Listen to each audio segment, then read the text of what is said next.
Hey, if you're new here, I'm Kaniti, and now I'm going to read the newest chapter of One Piece. So it's going to be a live reaction, and if you haven't read the latest chapter yet, then beware of the spoilers.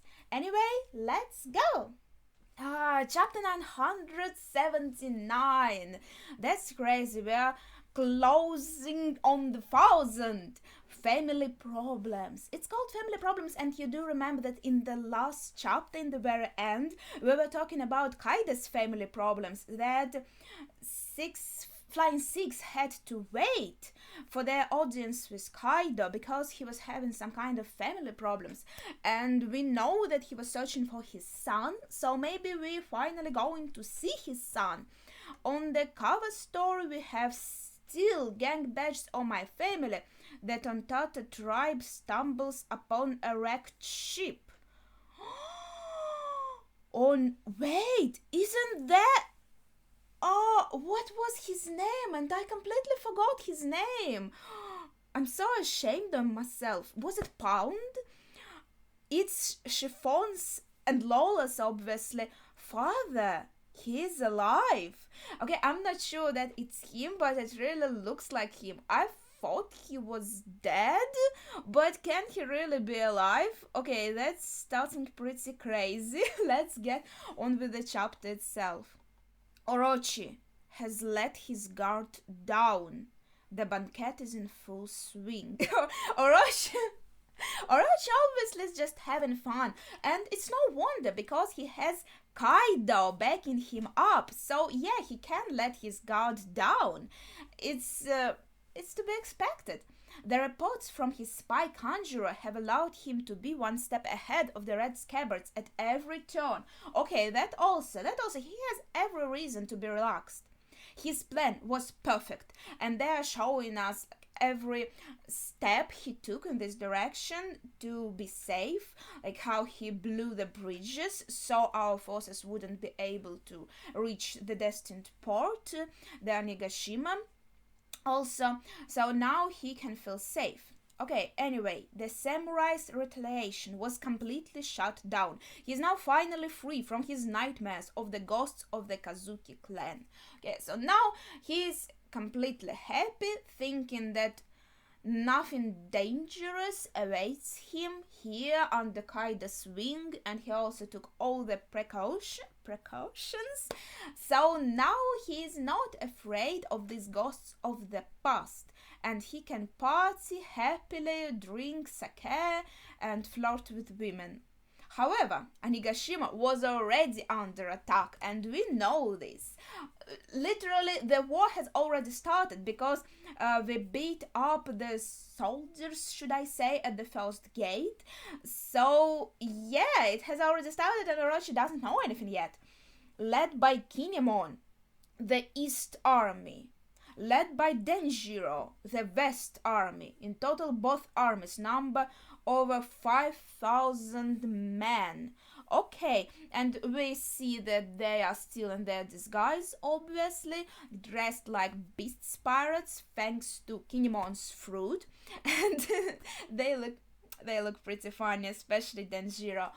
Anyway, now we see that Kinemon and Denjiro, they separated their forces into groups. Now, they are coming, I think, yeah, they're coming straight forward Onigashima from the face of this skull. And meanwhile, Lost Submarine is going to the back exit. By riding Lost Submarine, the Red Scabbards are advancing beneath the waves, where they will slowly but surely reach Kaido and Orochi's castle. And yeah, we are shown this plan, the scheme that Law is going to reach the skull from behind. We see the East Army that obviously is going to attack from the east. Okay, so they are going a bit around Onigashima's skull. And also we see Kaido and Orochi's castle, and it is in the back. So Lost forces are supposed to be there first, it seems.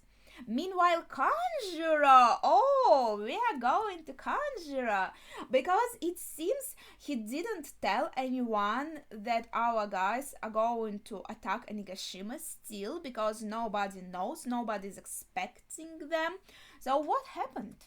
Meanwhile, Conjurer was planning to return to Orochi after kidnapping Momonosuke, but he hadn't yet reached his destination, exactly as Kinemon predicted. This is the first time I've ever come here, Conjurer is thinking. I didn't think it would be so complicated. He just can't find his way. He's bad at directions, just like Zoro, just like me. I guess from their point of view, I'm still the enemy. I hope I can deliver my report. Oh, he had to fight some beast pirates because, of course, they didn't know that he's a spy. I hope I can deliver my report on Kinemon and the others soon. How am I supposed to get back to Lord Orochi? Okay, he lost his way, and I think Momo has a plan forming in his head. Oh yes, I'm hoping for a great moment for Momo, and I think Momo might be able maybe to even take down Conjurer if he's quick and if he finds the right moment. Maybe if not take down, but at least stall him, because now he's all bound and he has kind of like a gag on his face, for the lack of better word. Maybe there is a better word, but I just don't remember it right now. But he sees it doesn't even look like a sword from this perspective. It looks more like a knife, perfect for a little child. And he looks at this knife and he looks at Conjurer. His hands are tied, but if he changes to dragon on purpose, to his dragon form, then he could free himself from these bounds and then quickly changing back to human, grab this knife and stab Conjurer. Okay, I think this is what he wants to happen. I'm not sure is it going to play out, but we're not going to know it yet because we're going back to the party. The enemy has yet to notice the 5,000 soldiers of the rebel army. No wonder, because they are in disguise, and also the enemy, they are all partying, they are all drinking, they are not paying attention. And we see they all look very happy. Damn, this is a really nice place they have here with a lot of levels. Pretty neat. Everyone is already gone. We'll catch up to them in no time, Frankie says. Oh, Jinbei asks, I saw this during the battle on Fisherman Island. No, Jinbei, these are new models. Frankie's new models of kind of little battleships. You, like Frankie U number 4, Black Rhino. So like rhinoceros? I hope I pronounced it right. Just call him Black Rhino. Oh, it looks pretty funny. Oh, I wonder if this horn can be used as a weapon. I'm not sure. It's kind of facing backwards. And also we have Brachio Tank number 5. Well, that is unexpected. I mean, Rhino is more of a contemporary animal, but we also have Brachio Tank, and that is obviously a nod to Brachiosaurus, and this is going along with this dino theme, like dino dragon theme we're having with Kaida's crew, so that is pretty funny. And Chopper is in charge. So on Black Rhino we have Frankie. You can notice that Frankie is here riding him. And on Brachio as a pilot we have Chopper. I'm in charge of the tank. Call me Commander Chopper. Oh. Yes, with this we can proceed safely, Nami says. Chobro, you're so cool. I don't remember. I was reading in the different translation before, and I do remember Carrot had some kind of a nickname for Chopper. It wasn't Chobro, it was something cuter, I think. But I said like, I don't remember what it was. Chopper, you're so cool. To think that Sunny had something like this on board. And Chopper's like, yeah, acting so cool, you can leave it to me. And you can even see his face. It is so serious. Where did Luffy go? Frankie asks. Well, Jinbei answers, once he saw Eustace Kid and his crew charge through the front like that.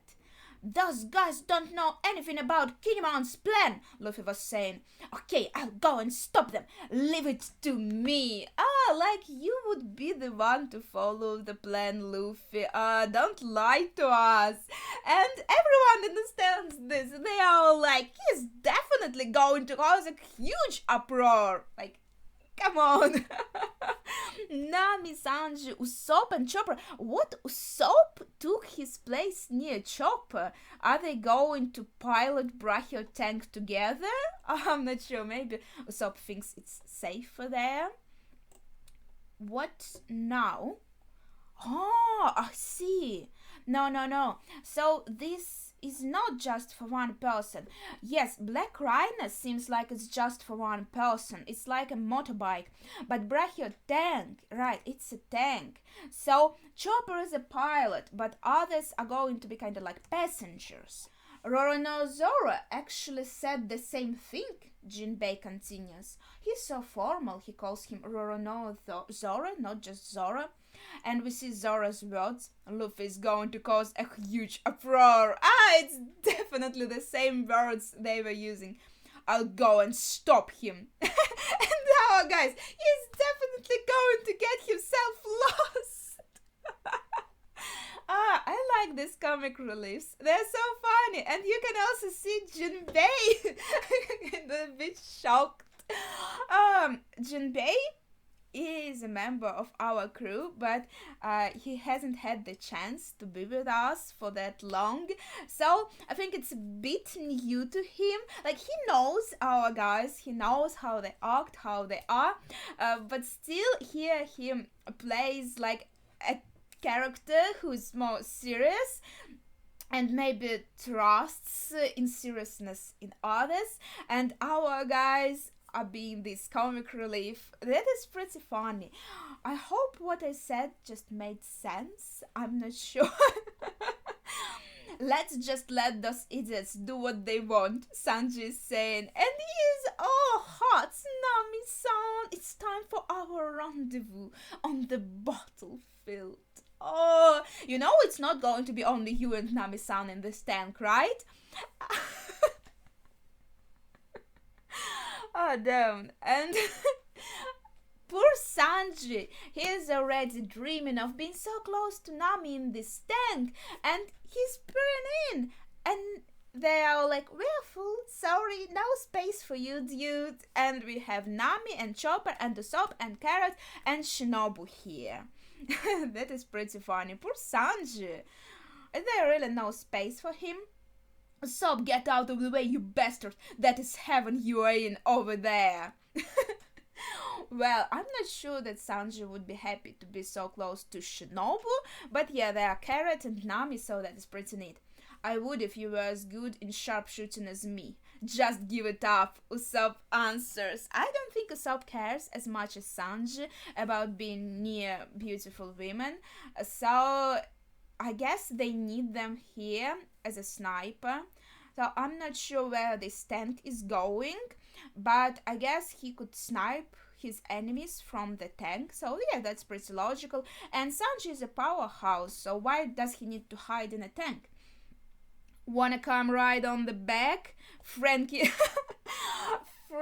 invites Robin to ride with him on the motorcycle, and Robin seems happy about it. She's smiling. I think she's ready to accept his offer. It's her words. She's saying, "You can ride there. Thanks." I think that was her words. We even see a heart. I really ship Frankie and Robin, to be honest. I know our Straw Hats, they're all friends, so... And Oda Sensei said there should be no romance, but their dynamic is pretty cute. But instead of Robin, Brooke is sitting down behind Frankie and saying, "Then I'll be in your care." Okay, maybe it was his words with the heart. I'm not sure. And Frankie is mad. You shouldn't be the one riding. It should be the lady. Poor Frankie. And I think Robin is is a bit confused. She's like, I think she would be happy to sit with Frankie on this motorbike. And I think motorbikes suit her. Anyway, Commander Chopper, we're heading to the back of the island. We'll park there, okay? Frankie is saying, may the fortune of war smile up on us. And Chopper is so happy because Chopper is cute. He's a cotton candy lover, but he really wants to be cool. And now Frankie is addressing him in such a way, like Commander Chopper, so he's pretty happy. He's like, good. That's a pretty sweet scene. Robin-chan, do you want to ride on me? Such how do you imagine this, Sanji? You're going to get on all fours and she's going to sit on your back? How do you see this? No, thank you. I'm fine, Robin answers.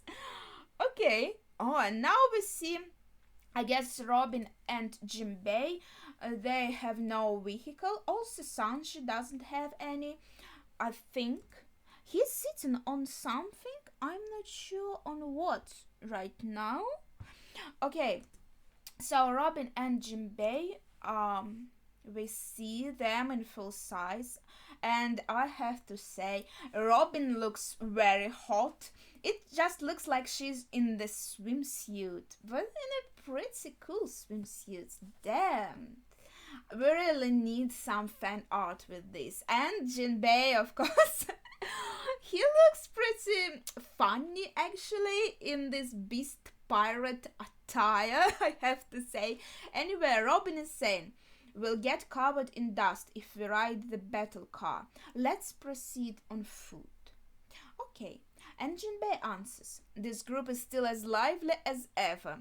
In a fight that doesn't even let one catch his breath, he who can grasp the flow of the battle will be the victor. Yes, Jinbei is kind of calm and collected, and Robin is also has this phlegmatic energy. So yeah, they are both older. So their dynamic seems to be pretty interesting too.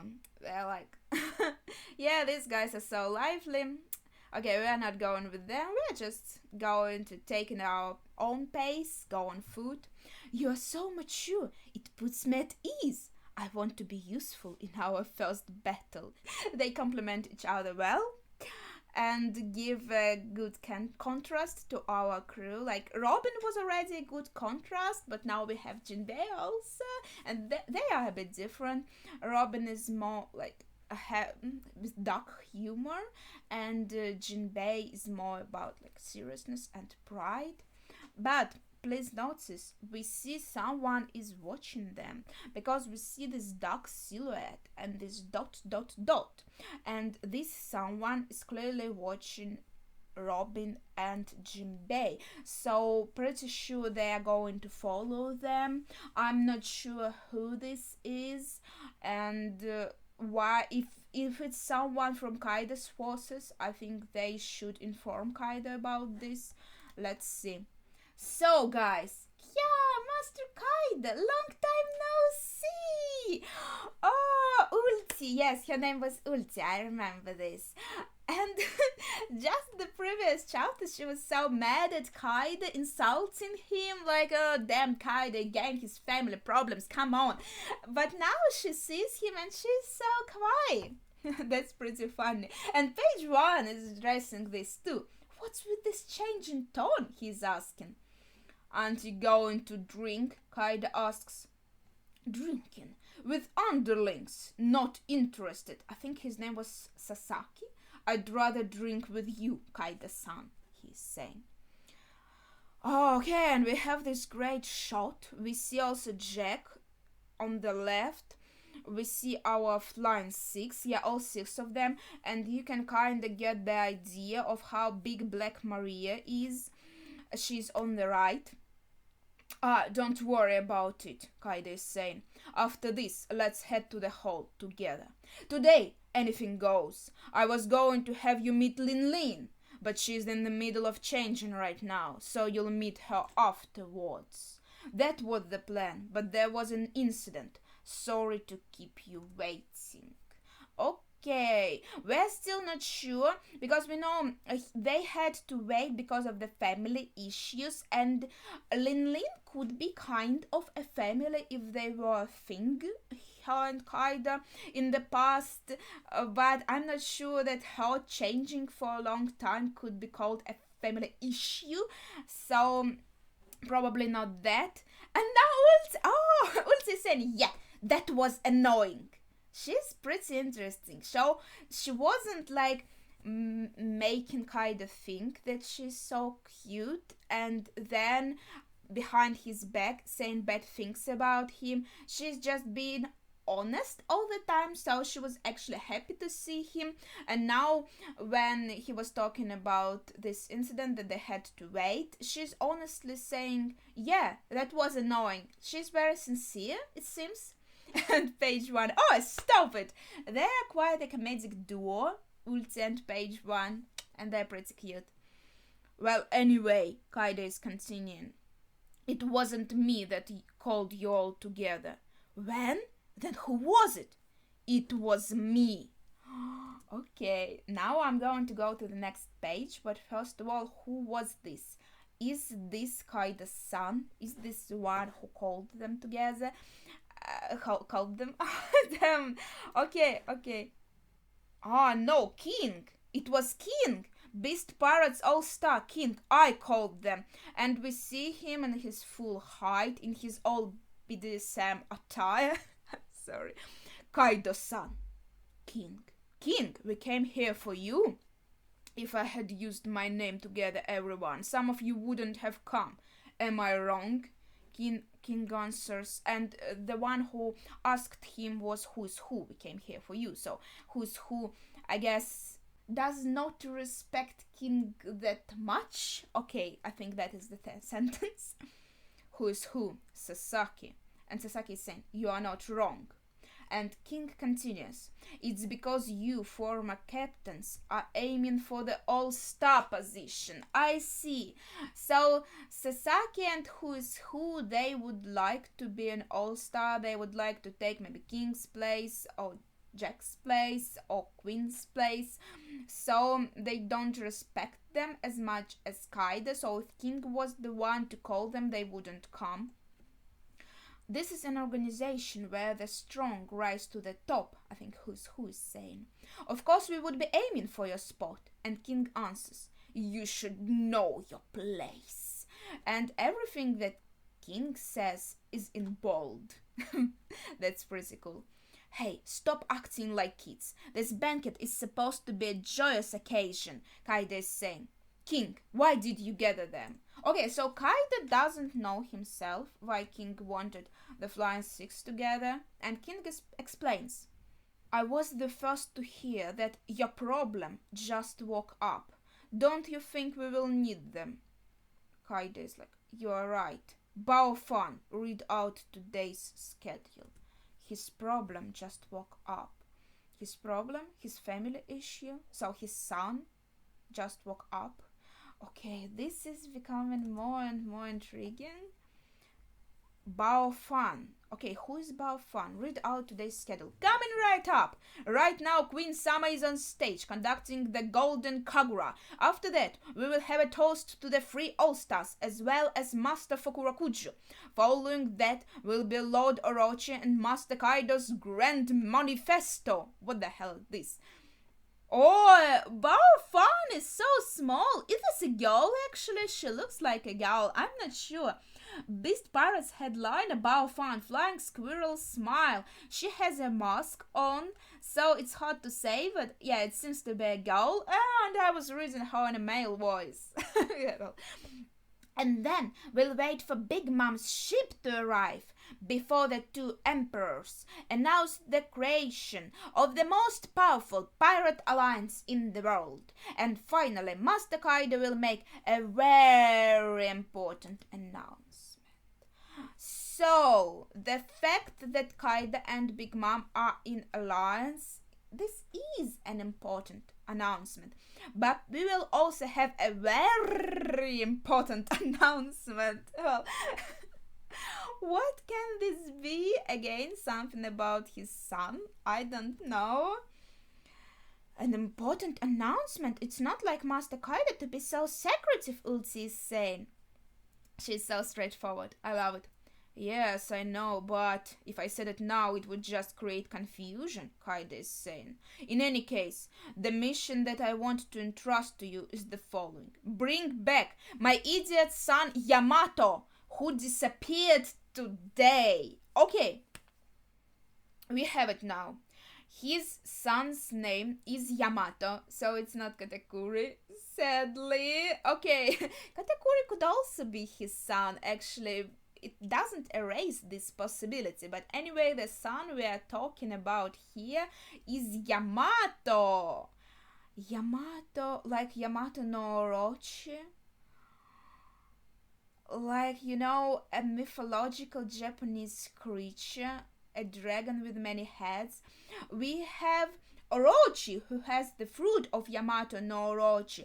But why Kaida's son's name is Yamato?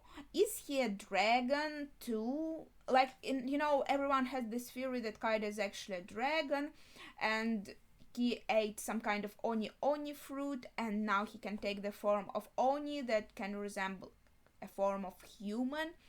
So his son could actually be a dragon, an actual dragon. Well, I'm not sure, but his name is kind of suspicious. And also the other thing, he disappeared today. Why? And also, he is an idiot, so Kaida isn't happy about his son. Okay, let's see. Well, that will be difficult, Black Marie is saying. So that does mean the important announcement has something to do with young Master Yamato. Exactly. I see. So annoying. This is just your family problems. Ulti. I wonder if Kaido thinks it's kind of funny how she acts, because I think it is funny. And if we can bring him back unharmed, who is asking. I'll grant you permission to choose any of the All-Stars to challenge them for their title. How does that sound? Kaida says. Seriously, I'll do it. He knows what to use as a leverage. That is pretty cool. You guys wouldn't mind, right? And they're like, not at all. Well, Queen isn't here, so he can't answer, but we have King and we have Jack here, and they're like, not at all. Okay, King and Queen, they are pretty mighty, they are pretty strong, especially King. So I think the one who could lose his position, it could be Jack. So it might just turn out that, for example, who is who, because we see now who's who's smoking. So it could be a hint that who is going to take Jack's position and become an all-star, and Jack is kind of going to fall down on this list. So that's pretty interesting, and Queen is still having a party. Punk, funk, scream! And Luffy recognizes him. That's the guy from Udon. He's just here. Luffy is just here in this. Oh, everyone is spotting. Oh, damn the light. And Queen is here, and nobody notices Luffy, probably because he's in this disguise of a beast pirate, and he's just looking for Kid now. Where did he go? That damn Jackie. He doesn't even know what this means to Oden. He's just going off, making moves on his own. That is pretty interesting, that Luffy cares about the plan to some extent because he thinks about Oden, what this means to Oden. That is pretty interesting. Did you happen to see Jaggy? He asks just some freaking random guy. Snaggy, who's that? I feel like I've seen your face before, the guy answers, and he's completely drunk. Luffy notices the food, and all this delicious looking food. Oh, it's red bean soup. We drink sake here. Get rid of this. I guess the guys who were drinking alcohol, they saw red bean soup and just discarded it. That is pretty reckless, because we know Queen is a fan of red bean soup, and they're just getting rid of it. That is not smart. But I think this is going to make Luffy pretty mad, because he sees this red bean soup just flowing onto the ground, and he hears the conversation of these guys.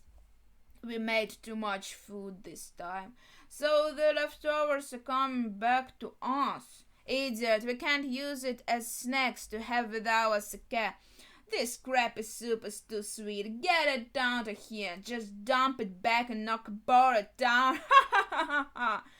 For sure they'll happily slop it off the ground. Yeah, those beggars should be grateful just to be kept alive. And Luffy's remembering, oh no, I know where this is going. Oh no. All our surprise is going to go to hell. Luffy's remembering his moments with Tama. Is this the first time you've eaten this? He asked her. And she said yes. And she was so happy about this red bean soup. She was crying. It was her birthday. It was delightful for her. And this red bean soup, I guess it triggered him right now. This food is so yummy, Tama was saying. I don't think I'll ever have such a wonderful birthday again. And we see a great panel. Oh, Luffy's stare. Luffy enraged. And he's looking at these guys. Yeah, so he's remembering how Tama was super happy about this soup. And now these drunkards, they're just getting it all over the damn delight again, all over the ground, and not caring about it at all. And we have too much food as it is. Why do we need that red bean soup? And meanwhile, people like Tama are starving, and they're hoping for this red bean soup, and for them it's a huge delicacy. So of course this makes Luffy mad, and I'm afraid he's going to punch them right now. You see, yeah, he cares about the plan, but he is a person who is mostly driven by their emotions, and now he feels a strong emotion of being mad at them, so I think he's going to punch them, and this is going to be chaos. Well, it is to be expected. When were you expecting for our plan to be carried out perfectly? Never. It would never happen. So, of course, this is pretty crazy. Okay, this was an interesting chapter. We get all these hooks that make us want to read the new chapter as soon as we can. We didn't get any huge revelations here. Well, we got to find out Kaido-san's name, Yamato. Anyway, we are on break next week, so we will have to wait some more until we see Kaido-san and until we see all this chaos Luffy's going to cause. But yeah, that was a pretty nice chapter. I like it. I like all the comedic moments between Ulti and Page 1 and Kaido. Ulti was definitely the highlight of the chapter. Oh, and yes, and I love the moment, the hook with Momo. So yeah, all of the hooks, like, who's Kaido-san? When are we going to see him? Is Momonosuke going to step Kanjuro? Like, how is he going to do this? Is one of All Stars going to be replaced? Is Luffy going to punch one of the drunkards? A lot of questions in this chapter. So this chapter is full of what is going to happen next. So all the release is going to be on the next chapters. Oh, okay. I think that's it for my thoughts. That was pretty interesting. Share your thoughts in the comments down below. Thank you for watching and see ya.